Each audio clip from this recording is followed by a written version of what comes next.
इस रिपोर्ट के अनुसार सनातन परंपरा, लोक मान्यताओं और शकुन शास्त्र में कुत्ते यानी श्वान को केवल एक साधारण जीव नहीं बल्कि एक विशेष और संवेदनशील प्राणी माना गया है।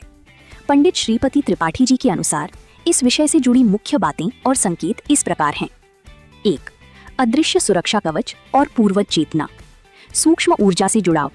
मान्यता है कि जब कोई कुत्ता नियमित रूप से आपके घर के मुख्य द्वार पर आकर बैठता है तो वह केवल आश्रय के लिए नहीं आता बल्कि उस स्थान की सकारात्मक या नकारात्मक ऊर्जा को भांप लेता है।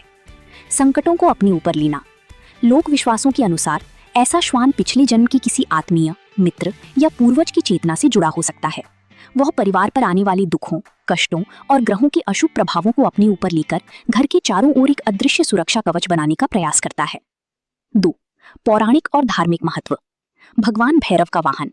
शास्त्रों में कुत्ते को भगवान भैरव का वाहन माना गया है।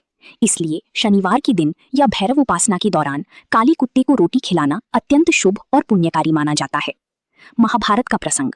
महाभारत की महाप्रास्थानिक पर्व में भी वर्णन मिलता है कि स्वर्ग की अंतिम यात्रा में युधिष्ठिर के साथ एक कुत्ता ही अंत तक गया था। 3. जीवन और मृत्यु के बीच की दीवार। अंधविश्वास या जनश्रुति। लेख में स्पष्ट किया गया है कि वंश विनाश या तत्काल पुण्य नाश जैसी भयावह बातें मुख्यतः लोक मान्यताओं और जनश्रुतियों यानी सुनी सुनाई बातों का हिस्सा हैं।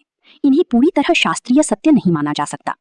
शास्त्रों का मूल संदेश ये है कि कुत्ते को नजरअंदाज या प्रताड़ित नहीं करना चाहिए। निष्कर्ष।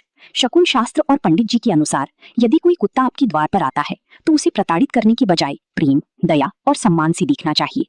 वह चाहे ईश्वर द्वारा भेजा गया करुणा का कोई माध्यम हो या केवल भोजन की तलाश में आया एक साधारण जीव, उसकी सेवा करना और उसे भोजन जल देना मनुष्य के लिए हमेशा पुण्यकारी ही होता है।